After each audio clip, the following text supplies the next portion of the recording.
So it's almost like a SOS package, you know. Yeah, It's like, exactly. can And I I help think you? people also should, they need to invest in themselves to get better as well. It's not always someone else's responsibility to help them make them better.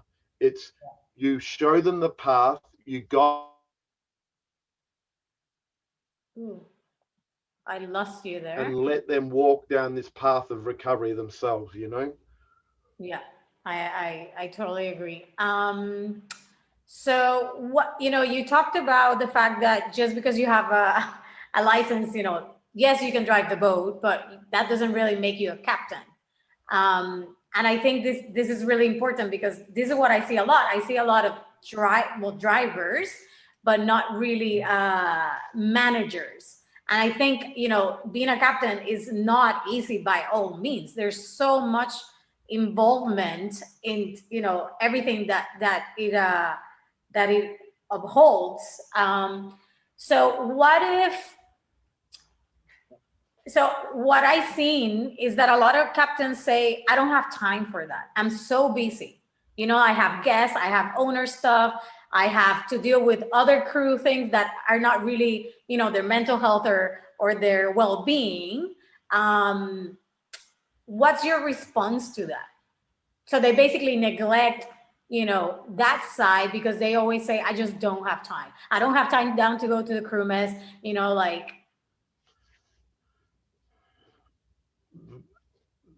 That's a tough one because at the end of the day, there is only one me, and there's no mold for me, and I am who I am, and so I project myself in that respect.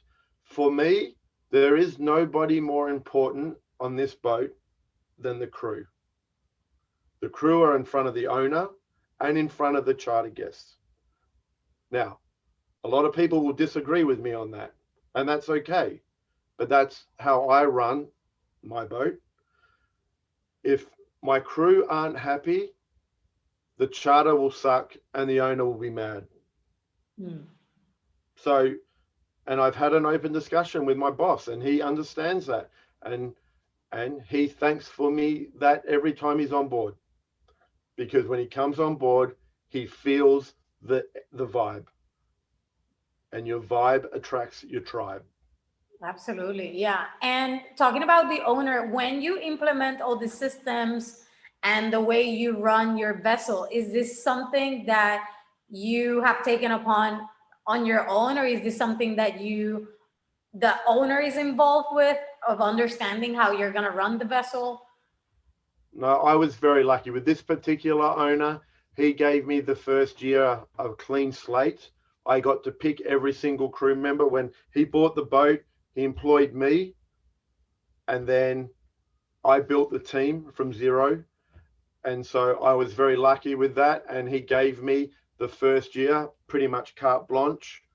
And we agreed that at the end of the first year, him and I would sit down and talk about every aspect of the boat, and where it wasn't right, we would change, and what was good, we would leave.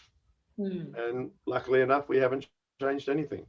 Wow, that's amazing. So when you're hiring crew, because obviously the same way you're leading your crew, you have to have key players that are on the same understanding of how you're of the environment that you're creating, especially head of department. So what are the key things that you look for in those crew members when hiring them?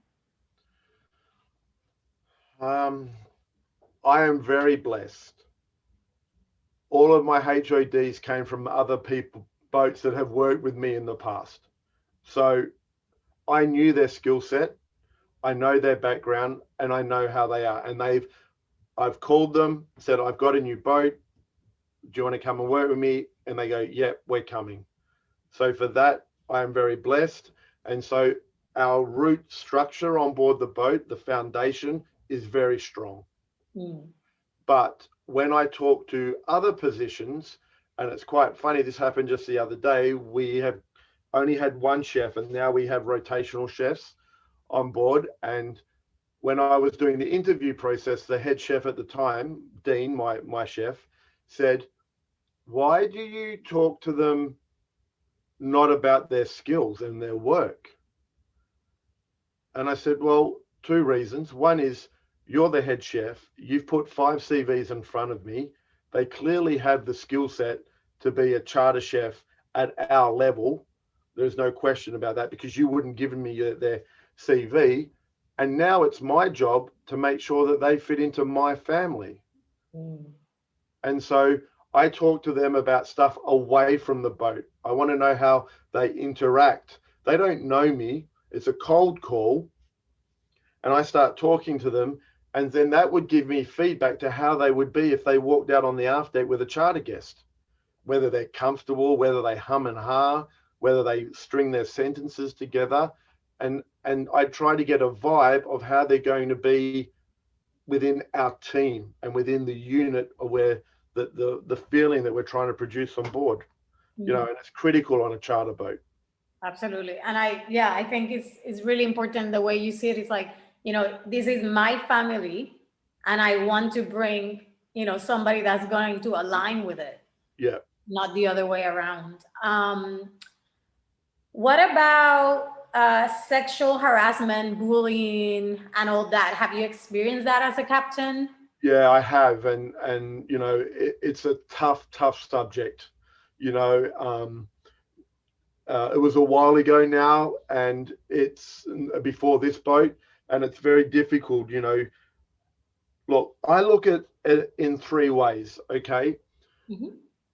There will be her side of the story, okay, and then his side of the story, okay, and then somewhere in the middle is the truth. Now, I'm not saying she's right and I'm not saying he's right, but somewhere in those 2 stories, in this triangle, is the truth. So as a moderator, I have to take the middle ground. I listen to her, I listen to him, and then we need to moderate to try and get an agreement or an understanding or resolve it. It usually results in someone leaving. Okay, because either party don't want to compromise, which, you know, there should be no compromise. If a gentleman has done it wrong, or even if a girl has been inappropriate the other way, then it's unacceptable and change has to be made. But as a moderator to those, it is tough. It is one of the hardest things that as a captain you will ever have to deal with. And I hope on nobody that they get put in that position, because it is a very tough subject to do and to discuss. When you were doing that, you handled that on your own and you didn't get any extra support to help you to moderate? I took outside help once it had all come to light and I had the facts on the table. Okay. So yeah, you know, but yeah, it's a tough one. And obviously the way you have created the environment, your crew was, they felt safe enough to go speak to you about it? Yes, absolutely. You know, I'm very lucky like that. People find it quite easy to talk to me and come up. And I think it also, when the captain's always around, then he's not a stranger. You know, he's one of us. So it's then, and like you said, you know, you go out with them, you go to the beach, you do all these things that really, you know, as your personality, that's not something that you would actually want to do, but you're choosing to do that in order to create an environment on board. And I think that's huge, because when you don't see your captain all the time or enough, he's a stranger, you know. And even if at one point he said to you, oh yeah, you can come talk to me at any time, you probably won't, because it's just not there. No, exactly. And whatever energy you put into it, you'll be rewarded with. And if you don't put the energy in, then you can't expect people to come and tell you when there's a problem. Exactly. Yeah. So for the new captains out there that want to start moving towards the way of, you know, the same way that you're managing your vessel, like really being a leader in the industry, what would be your advice to them? What's like the number one thing they should be doing to get there? Lead by example. If you're not willing to, if the girls are in the weeds, I'm down beds and doing beds and heads. If the kitchen's in the weeds, I'm in there washing dishes. Same on deck. You know, get out, help wash down, do what they need to do to help, and then they'll see it and they'll respect you. And then when you make change or you make things, they'll understand that you understand why you're doing it. Right. Exactly. Yeah. And what about the ones, if you are a crew member and you're with, you know, within an environment that the captain is just not as open as you are, and you maybe do like the boat and you like the owner and you like the tips and your charters are going, you know, good. What's your advice for the crew members that are having a tough time relating and talking with their captain? Look, for me, it's simple. If you are not happy where you are, then leave. Don't stay, don't prolong it, don't do it for the money, don't do it for the tips. If your mental health struggles and your enthusiasm for your job wavers because you don't like how the boat's run, or someone on board the boat has a problem with you or you with them, then leave and get on that boat where the program fits you and that you are happy and you enjoy getting up in the morning and doing your job, because this industry is amazing and it will give back to you more than you will ever give it. And so if you're happy and you don't feel like you're working, then work's a breeze. You know, I love my job and I get up every morning and enjoy being here. So there is no work for me, you know, because I enjoy it. But for those that don't like it, then get off that boat, because it'll only make you sour, not like the industry, and your work will reflect that. Yeah. There will be a boat out there that suits you, the crew, the owners, the program. Go find it. Exactly. Yeah. And I agree. And I think one of the things that I see missing in crew is the clarity of what they actually want to experience on board, what they want their captain to be like.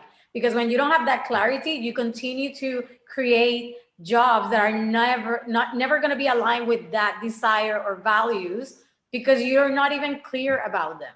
Yeah. People need to understand their why. Understand why you want to be in yachting.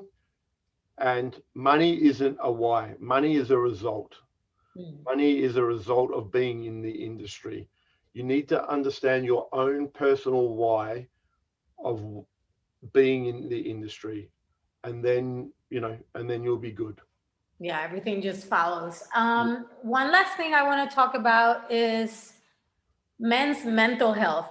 What's your take on talking openly about that topic on board? Because I see a lot of, and I keep bringing this up because it's just so there all the time. You know, like November comes, all the boys, big beard, big mustache, but they don't really even understand what November is and why they're growing their hair, their facial hair. And, you know, the fact that it's about creating awareness around suicide and mental health for the men. And I just wonder, what's your take on that on board?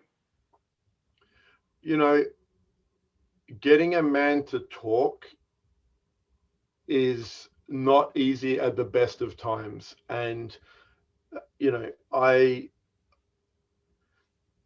you need to be able to have a skill set where you can, if you're talking to someone and you see the problem here, there's no point trying to hit it like that. You need to come around the back of it and talk to them in a different angle to make them feel comfortable, relax, and then open up about it. But that is a skill set. There's no question about that. And that is something that you need practice with. You need confidence to be able to do that. You need to be in a good headspace of your own, because you're going to take on someone else's problem. If you open the door, you need to be ready to carry and support them.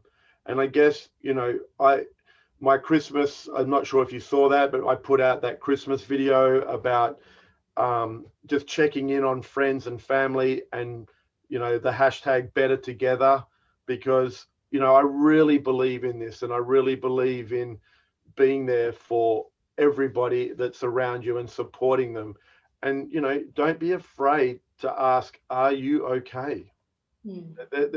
There's nothing wrong with that, but don't just do it flippantly and then go, oh, okay.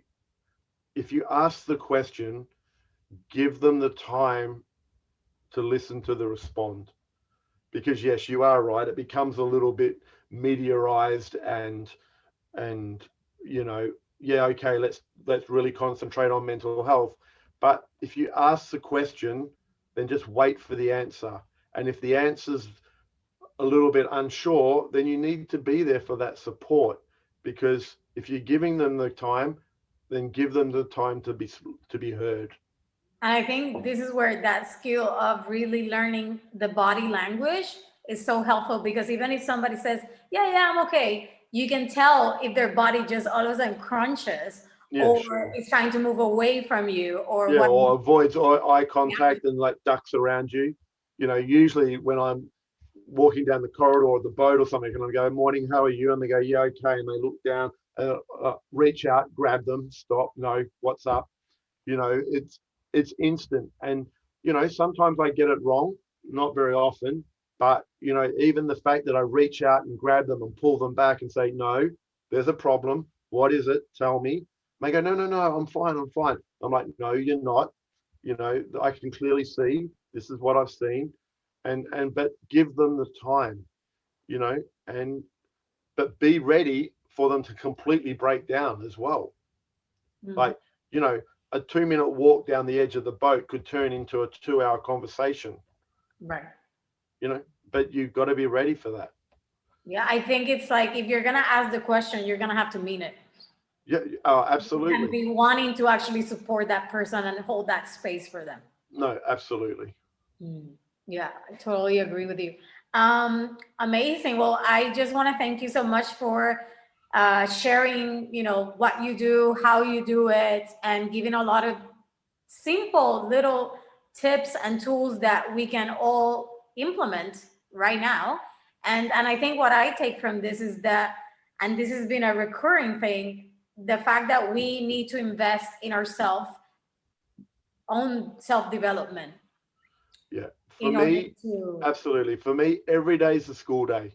I still learn things every single day, and I look forward to learning learning something new every day. And that's it. And I'm happy to admit I'm wrong when I'm wrong, or if I've done something wrong. You don't have to be proud if you've made a mistake. I ding the boat, I make an accident, whatever. Okay, I made a mistake, I'm sorry, I learn from it, and I move on and become a better person from that. Yeah.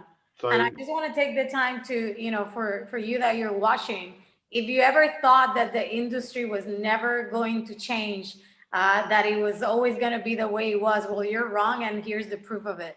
And people like you, Dean, really bring hope and inspiration for the way we want to do yachting, now, because I've been 14 years, so probably a little bit less than what your career has been.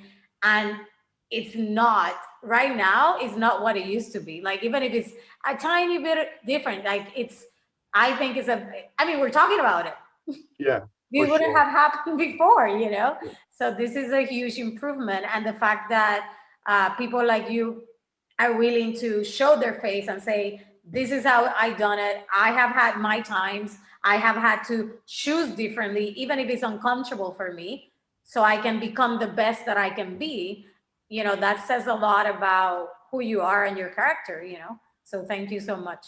Well, thank you. That's very sweet of you to say. And my goal for the next 10 years is to leave this wonderful industry just slightly better than it was when I joined. And that's it. That's all I want. Oh, you are. So have no doubts about that. All Is right. there Thank you anything so else? much. I appreciate your time. Thank you. Is there anything else you want to share with us before we go? No, I just, just be honest with yourselves and just be the best human that you can be. That's it. And that's all any captain can ever ask for you is be the best person that you can be, and you'll be successful. Yes. Thank you so much. And by the way, I'll be putting the link below. You are part of the She of the Sea mentor program, Yes, correct? correct. Yeah. So for those who would like in the future to be mentored by Dean, then click the link below and yeah, do whatever you need to do in order to get there. Because this one's a keeper. So Thank you. thank you so much. Okay, guys, this is a wrap, and we'll see you next time. Bye. Bye.